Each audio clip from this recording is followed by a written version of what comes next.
21st Century Entrepreneurship with Martin Piskarik. How do you build a relationship with Microsoft and really get their attention when you're living in a small country on the other side of the world?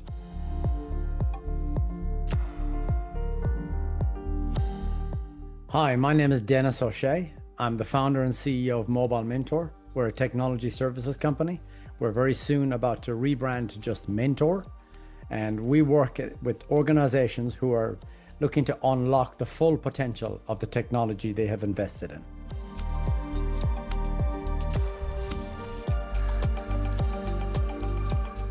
The relationship between AI and security is actually really important in mid-sized companies and large companies because AI will find everything.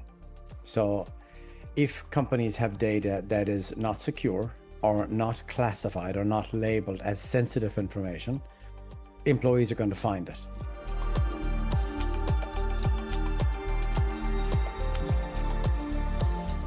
So a good example here in America, if you have AI in your company and you do a search for W-2, which is the standard payroll report for a person, there's a good chance the AI tools are going to find that.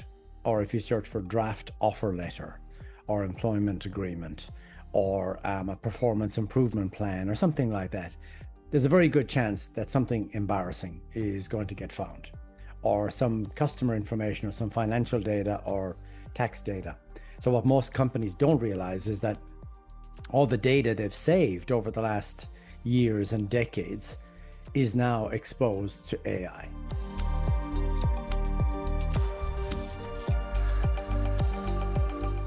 We see that organizations very often have to go through a period of data cleanup first before they can do AI safely.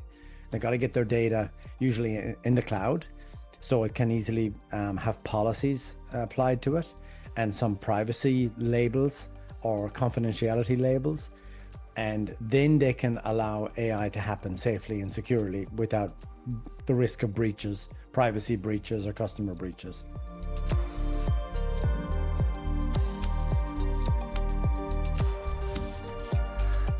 The other part of this is that as organizations start building AI agents, every agent will need some security policies as well, because the agents are going to be tapping into different systems, databases, applications, calling APIs, doing all sorts of things. And so the agent will need to have an identity and some permissions and policies and access rights and privileges.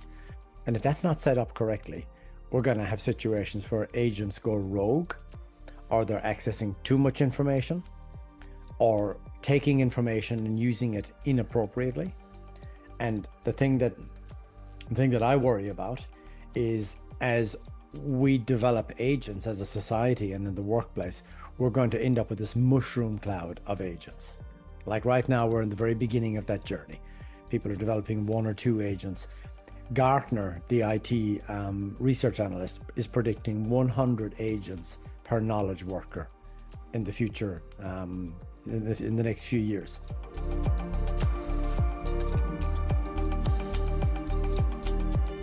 Think about this for a moment. If there's an organization with, say, 100 people or 1,000 people, and each of them creates 100 agents, that's a hell of a lot of software running around the organization doing all sorts of stuff. And the way we're thinking about it now is we need a security framework over the top of those agents. We need some good plumbing so that the right agents can talk to the right systems and have security. And we also need a way to manage the life cycle of all those agents, because they're going to evolve over time. They will need updates, they will need patches, they'll need new releases. The systems they talk to will change, which means that the way they fetch the information will change. And then let's say I create an agent or a bunch of agents, and then if I leave the organization, what happens to those agents? And the work that they do, or the workflow that they do, is that going to break? Or who inherits them? And what do we need to do to make sure that that data and that agent doesn't become orphaned? So this idea now of an orphaned agent that doesn't have an owner and nobody knows quite how it was built and what it does and which systems it talks to, this is becoming very real, very top of mind in the age of AI.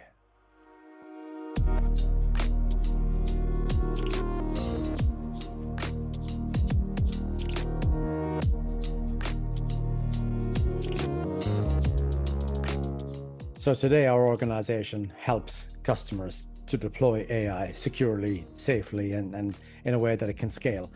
But we didn't just go and develop that service. It actually was born from our own mistakes, because I think we made all the mistakes in the book with AI, and we learned the hard way. And then because we had to fix our own mistakes, we then developed the capability to help our customers either avoid those mistakes or fix them.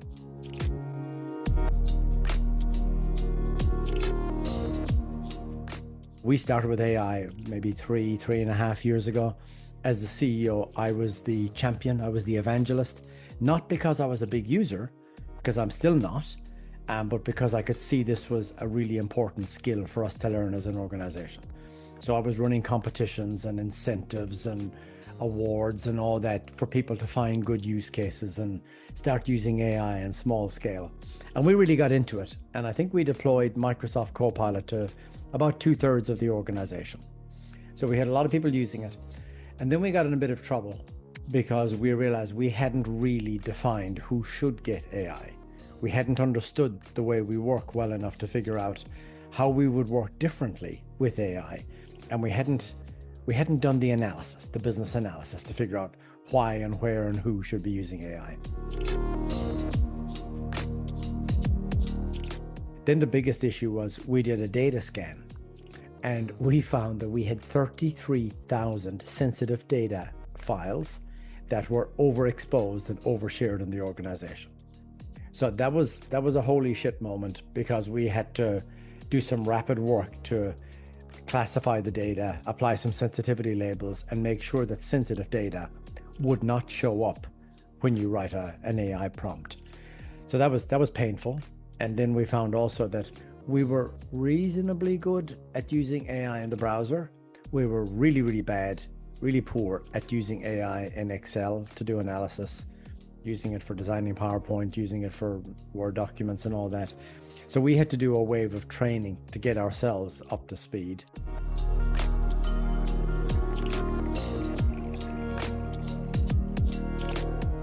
Then the fourth problem we had was we didn't know where to start with agents. We knew we needed to start building some agents. We needed access to our CRM system and our finance system and a few other systems. We really didn't know where to start, which was surprising for a technology company. So we had to really lay down the foundation and put the plumbing in place and get good, secure access into the different systems with all the right permissions and policies and all of that.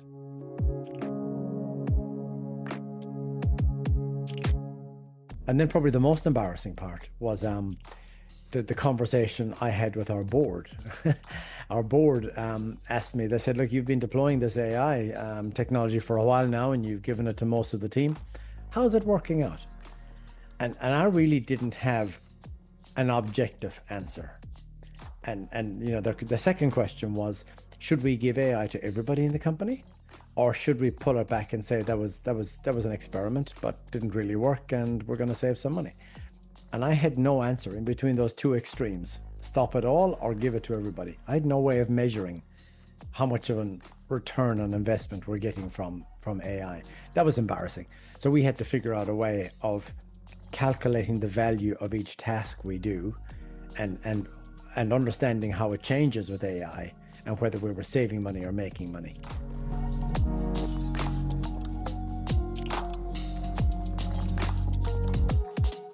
So if I sum up those 5 problems, we hadn't defined our use cases, we hadn't secured our data, we hadn't been through the ground foundation training, we had no foundation for agents, and we didn't know how to measure the ROI.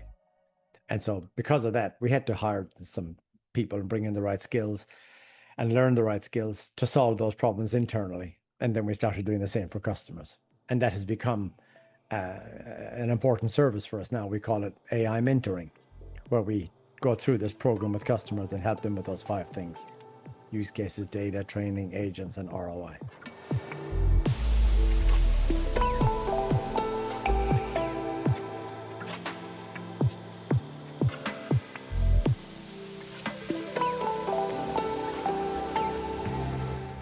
We do a large research study, as you know, every 2 years. And what we're trying to do is understand the relationship between employees and the technology provided by their employers. So they're given computers, laptops, desktops, tablets, and smartphones sometimes, and all the applications and all the software and all that. And we're trying to understand what's really going on. And the last one we did in early 2026 was super interesting because AI is such a huge force in the workplace now, and it's shaping the employee experience. And one of the many things we found from the data is that Gen Z, the youngest generation in the workforce, is a really interesting generation for a couple of reasons. One, they are the best adopters of AI. So they are very readily, very quickly adopting this technology and making good use of it. And we look across all the generations: Gen Z, young millennials, old millennials, Gen X, which is my generation, and then the baby boomers.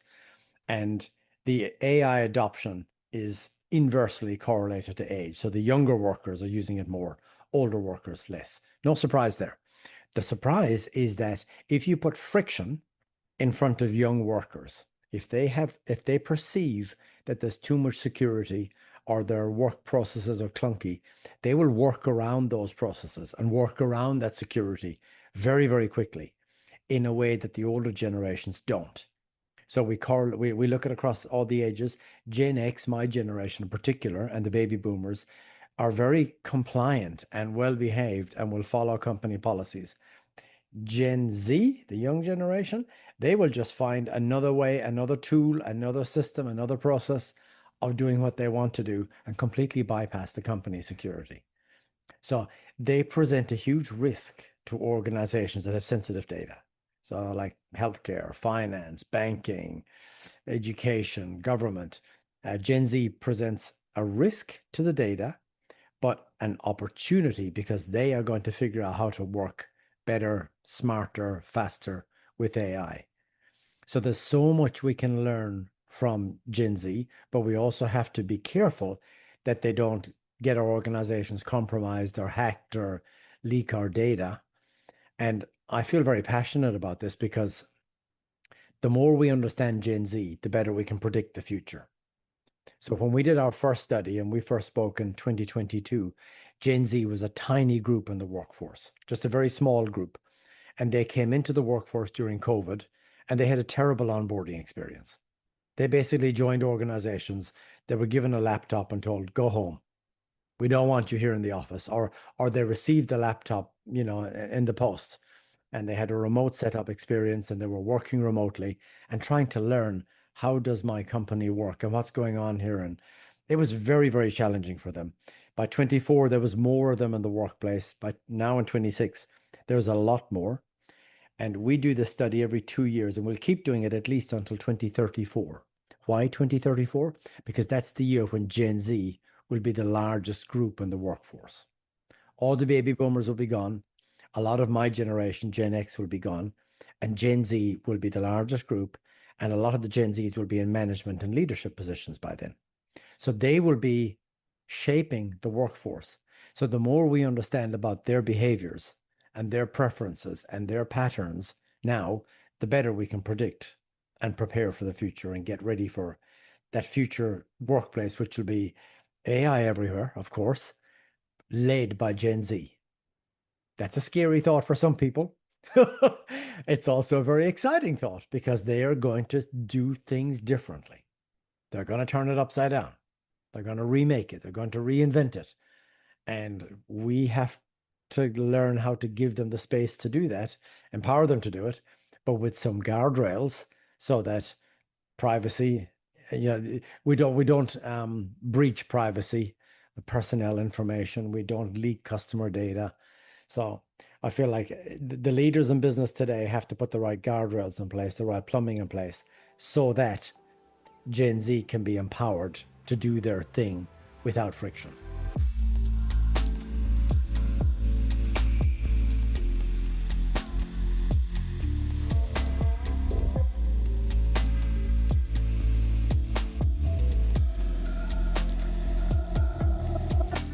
As you know, I was living in New Zealand and I'd been running this business for maybe 12 years, and everything was going well and we were growing slowly. And we got approached quite out of the blue by Microsoft. And the first conversation was very uncomfortable because they basically said, "You're really pissing us off." And I was like, "What? What?" And they said, "We're seeing you, your organization, Mobile Mentor, in a lot of our big enterprise and government accounts, and you're working with our competitors, and you're not working with any of our products." And they proposed that we change our strategy. They said, "Why don't you become a Microsoft partner? We have an immature product in the space we work in." But at that time, we were doing a lot of work with mobile security, helping airlines, banks, big organizations to secure and manage all their mobile devices. And they said, "Why don't you work with us and help us take our immature product to market and become a partner?" And so I had the conversation with all my engineering team, and they said, "No way. That Microsoft product is really, really immature. That would be a big step backwards."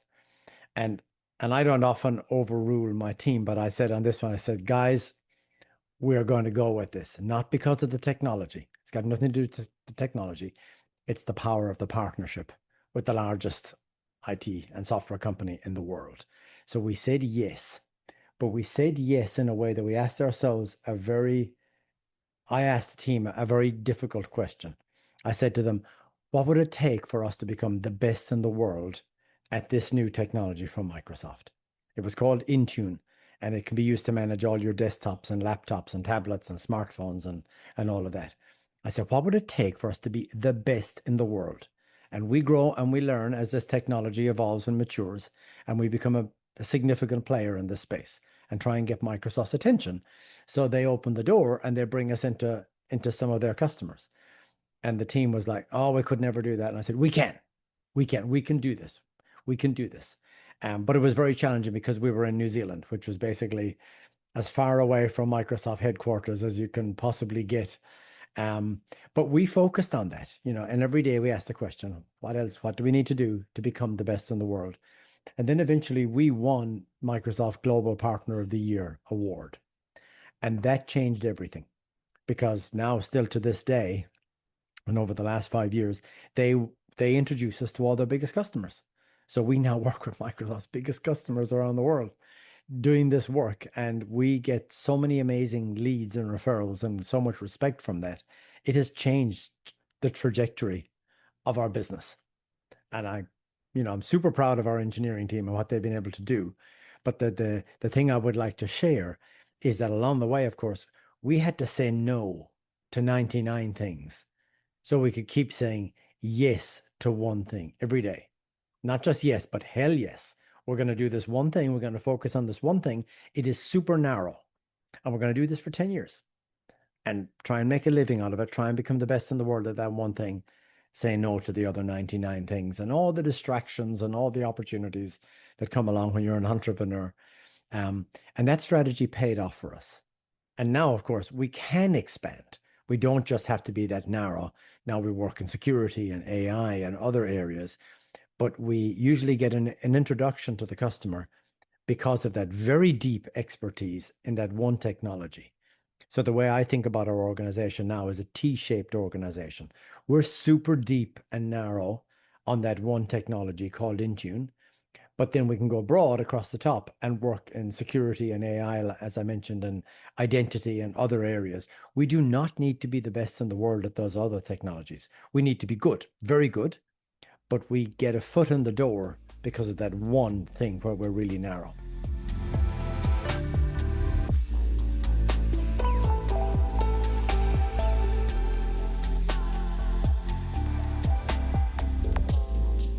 Security by design is one of the key concepts that we work with in the era of AI, because everybody's building things, software products, and vibe coding, and rebuilding things. And if we bake security into the design and the plan early on, really early on, and make it a core part of the foundation, we're going to get a much better end result than if we build the product first and then try and bolt on some security afterwards. That's usually going to result in a much more difficult, more expensive, longer process. And especially if you're working in any kind of regulated industry where your customers are going to be asking you the difficult questions about the security of your product, or if you have to go through audits or your insurance provider is, asking you questions before they give you cyber coverage. So the thing we've learned, and we've all learned this the hard way, is designing security early into what we do. So secure by design, not an afterthought, it's a forethought.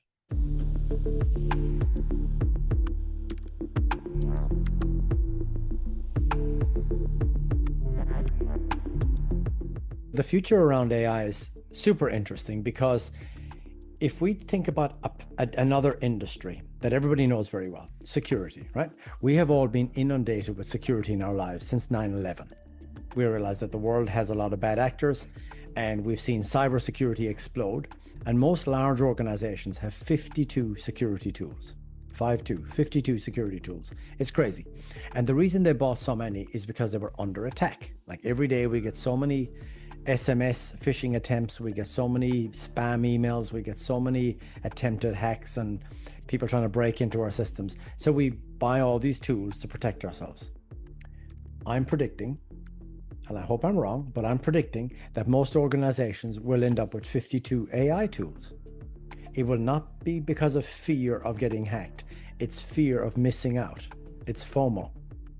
And it will be driven top down to a large extent. And we will end up with lots and lots of AI tools in our businesses. We will know about some of them because we'll pay for them. Some of them we'll never know about because our employees are using them to do shadow AI. So where they might not like the tools we give them, or they may not appreciate the fact that we have security controls and policies, they'll work around them and they'll have their own accounts to their own tools, but they're uploading files or information from work and then downloading the results into our environment. So our information is going to be disseminated and fragmented more than ever before, and we're going to end up with lots and lots of AI tools. So that's one of my predictions.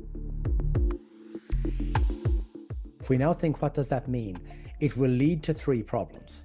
And this is where there's going to be massive business opportunities for people starting businesses now or pivoting businesses into the AI space. The first one we've touched on, data fragmentation.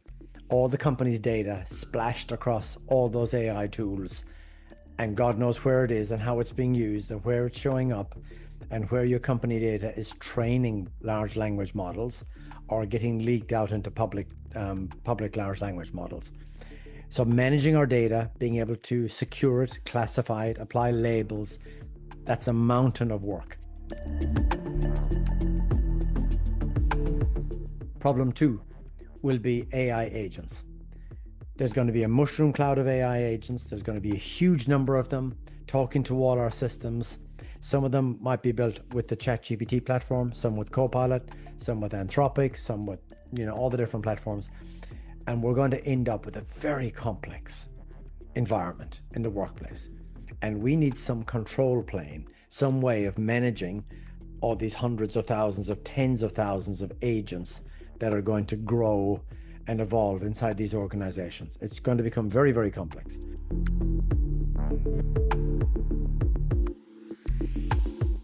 And the third problem area, which is going to be a big opportunity as well, is managing all the spend.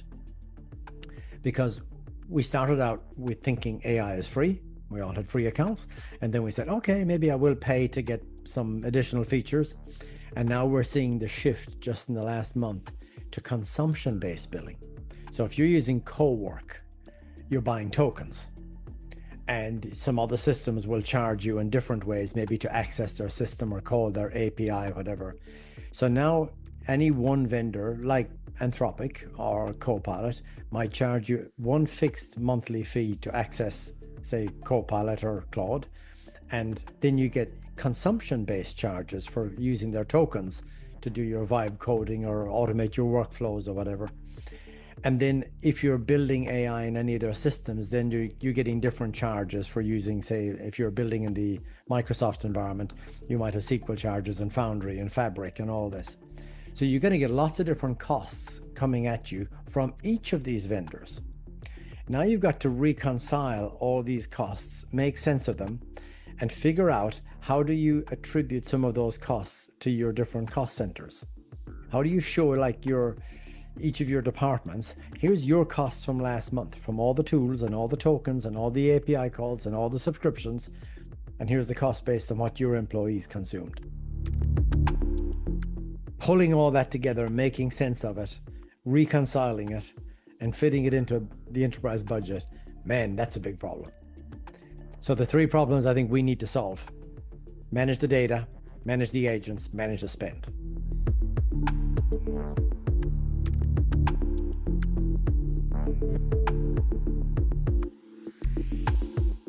The company name is Mobile Mentor. We're going to change very soon to just Mentor. I'm on LinkedIn only. I'm not on any other social platforms. I'm a bit of a Neanderthal in that regard. And it's Denis O'Shea, Denis with 1 N and O''Shea. And I'm more than happy to talk to any companies that are on this AI journey and want advice or want a perspective on how to navigate some of the pitfalls and how to learn from our mistakes. And hopefully we can help get this right. And we've got a mentoring program where we take customers through a very structured program to get this right. Define the use cases, secure the data, train people properly, build the agents, and be able to measure the ROI and understand the costs. So, we're getting better at this every month because we're doing it for more and more customers, and we're all learning. 21st Century Entrepreneurship with Martin Piskarik.